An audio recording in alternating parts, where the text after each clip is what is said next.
बिस्मिल्लाहिर्रहमानिर्रहीम और अस्सलाम वालेकुम। याद दहानी, अगर अभी तक इस YouTube चैनल को सब्सक्राइब नहीं किया तो जरूर कीजिए ताकि आप हमारी आवाज को मजबूत बना सके। आज की अहम खबरों में सबसे पहली बॉम्बशेल स्टोरी, कौन बनेगा करोड़पति।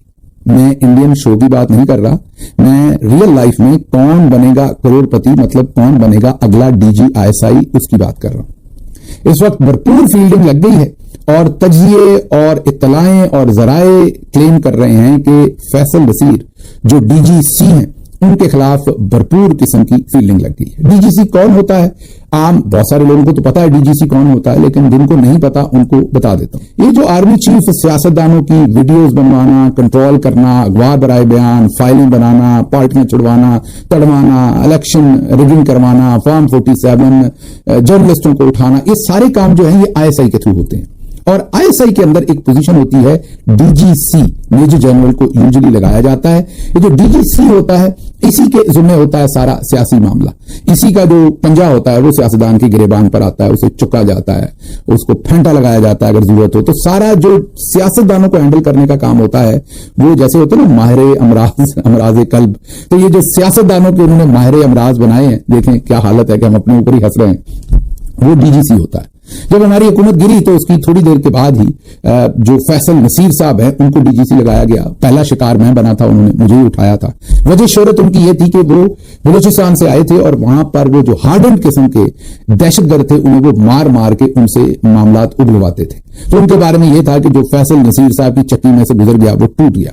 तो बहुत ही ज्यादा वो आप ये कहें कि मशहूर हैं कि वो बहुत ज्यादा उनके बारे में ये तासर है, उनके बारे में ये सोच है लोगों की कि वो बहुत ज्यादा सख्त वीर हैं, बहुत ज्यादा तशद्दुद करवाते हैं और तरस नाम की कोई बात नहीं।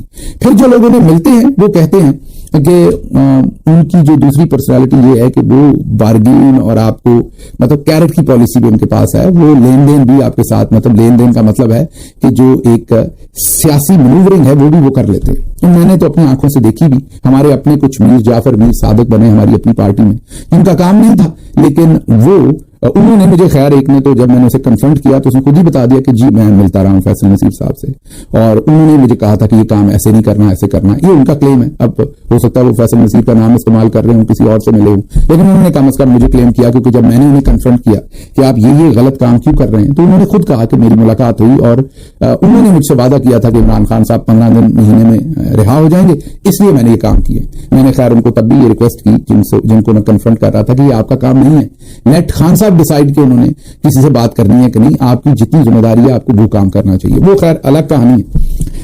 अब जो फैसल नसीर साहब हैं उनके ऊपर फील्डिंग लग गई है और बड़ी सख्त किस्म की फील्डिंग लगी है, क्योंकि ये सारे सख्त वीर काम कर रहे हैं और मार धाड़, जो आप ये कहें कि तशद्दुद या मैनूवरिंग, ये जो सारे इल्जामात उनके ऊपर हैं फैसल नसीर साहब के ऊपर। अच्छा, अब फैसल नसीर साहब बहुत ज्यादा पसंदीदा थे। दूसरी तरफ जो मिलिट्री इंटेलिजेंस के जो दूसरी साहब वाजिद अजीज साहब हैं वो भी बहुत ज्यादा उन्होंने भी अपना काम चुप के रख दिया।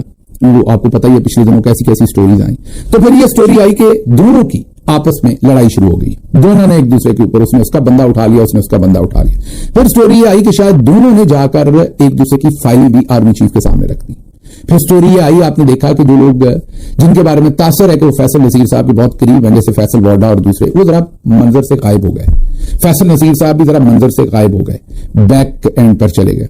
लोगों को यही लगा कि जो DGMI हैं वाजिद साहब वो ज्यादा करीब हो गए आर्मी चीफ के और फैसल साहब जरा दूर हो गए।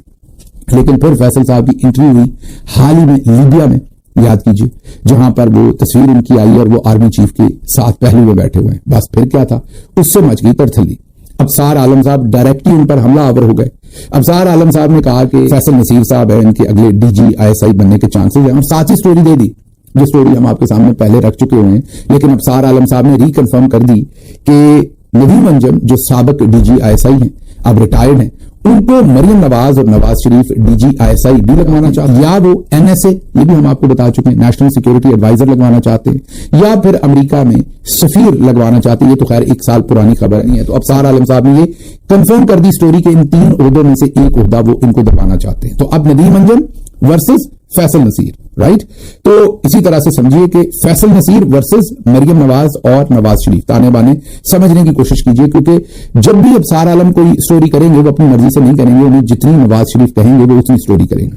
तो बात फिर जरा ये भी क्लेम करते थे उस वक्त के जो डील हुई आखिरकार नोटिफिकेशन जारी करने की, तो उसमें यह तय हुआ कि DGISI और डिप्टी आर्मी चीफ में से कम एक ओहदा जो है उस पर नून लीग की मर्जी से बंदा लगाया जाएगा। अब वो तो अपॉइंटमेंट हुई नहीं, आर्मी चीफ खुद भी आर्मी चीफ बन गए, फील्ड मार्शल भी बन गए, चीफ ऑफ डिफेंस फोर्सेस भी बन गए, और उन्होंने किसी को वाइस आर्मी चीफ भी अभी तक नहीं लगाया।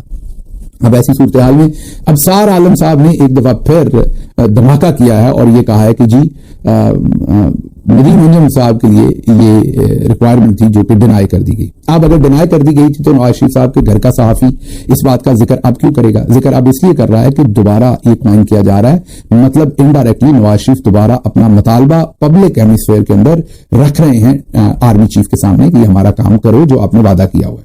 अब जरा आगे चलते हैं। अब आज क्या हुआ है, ये सारी बात आपको सुनाने का मकसद आज क्या था कि किसने बनना है। आज ये हुआ है कि मुन्ना मुनीब जो है उन्होंने कल एनालिसिस करते हुए एक अकाउंट जो बहुत देर से अमार सुलंगी नाम का अकाउंट था, बड़े डेंजरस किस्म के ट्वीट करता था, कोई फैसला अदालत का आना होता था तो सबसे पहले ही तफसीली फैसला जारी कर देता था वो अकाउंट, PTI को गालियां देना और बहुत सारी अंदर की इंफॉर्मेशन लीक करना, वो बहुत देर से वो अकाउंट इस तरह के ट्वीट्स करता था जिससे ये वाज़ेह होता था कि ये अकाउंट जो है ये किसी न किसी ISI के बंदे से रिलेटेड है। बहुत सारे लोग ये कहते थे, दावा करते थे कि ये अकाउंट फैसल नसीर साहब ओन करते हैं। मुन्ना मुनीब फारूक साहब ने इसमें कोई पर्दा ही ना छोड़ा और उन्होंने सीधा ही कह दिया कि ये अकाउंट ISI डील करती है। हालांकि एक फेक अकाउंट बना हुआ था अमार सुलंगी के नाम से, उन्होंने उस अकाउंट की लुंगी उठा दी। मुनीब फारूक ने कहा कि ये अकाउंट जो है ये ISI डील करती है और फैसल नसीर साहब ने इस पर से ये ट्वीट कर दिया है। उन्होंने ये एनालिसिस दे दिया, मतलब कि उन्होंने फैसल नसीर साहब का जो कवर था, जो नकाब था, वो उसके ऊपर से उड़ा दिया। अब एक तो ये लगता है कि मासूमियत में अपनी तरफ गोल कर गए। हमारा एनालिसिस और हमारे सूत्र ये कहते हैं कि नहीं। जो दूसरी तरफ पार्टी फैसल नसीर के खिलाफ लगी हुई है कि वो आर्मी चीफ ना बने, अपना DGISI ना बने, वो लोग हैं जिन्होंने इनसे ये कवर उड़वाया। खैर फिर क्या था, सुलंगी साहब जो अमार सुलंगी का अकाउंट था जिसके बारे में अब मुन्ना मुनीब कह चुके हैं कि ये फैसल नसीर का अकाउंट था, वो अकाउंट अब डिलीट हो गया। लेकिन असल इंपॉर्टेंट बात यह है, बात बड़ी लंबी हो गई, लेकिन ये जो घमसान का रन पड़ा हुआ है ये आपको समझना जरूरी है।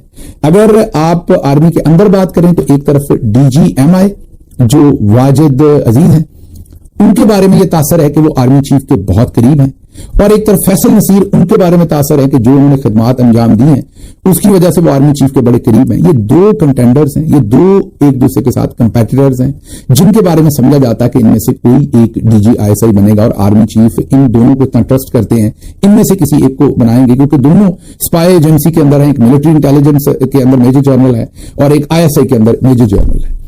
लेकिन दूसरी तरफ क्योंकि फैसल नसीर हैवी हैंडेड है, वो जरा कटशुट भी चंगी लगाते हैं और वो जरा मुझको ताव दे के बदमाशी से बात भी करते हैं, तासर है उनके बारे में ये।